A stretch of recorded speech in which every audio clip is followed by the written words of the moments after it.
నిన్న జరిగినటువంటి ఆమరణ నిరాహార దీక్ష ఎవరి కోసం చేశారు? రైతుల కోసం చేశారు. రైతులు వచ్చారా?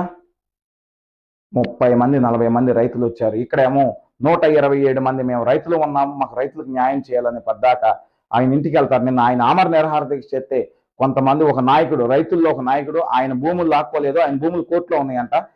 సీతారాంపురం గ్రామానికి చెందినటువంటి ఒక రైతులందరినీ ఆపేశాడంట. రైతుల కోసం పోరాటం చేస్తుంటే మీరు రైతులు రాకపోవటం ఏంటండి? రేపొద్దున చలమశెట్టి రమేష్ బాబు గారి వల్ల నష్టపరిహారం వస్తే రైతులు పొందరా?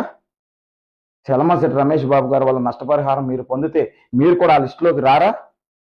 ఆయనకు మద్దతు తెలపాల్సిన మీరు ఒక రైతు మాట విని ఆ రైతు పొలం తీసుకోరా? ఇంకా ఆయన సేఫ్ జోన్లో ఉన్నాడు, కోర్టులో ఉంది. మీరెందుకని వచ్చి మద్దతు పలకలా?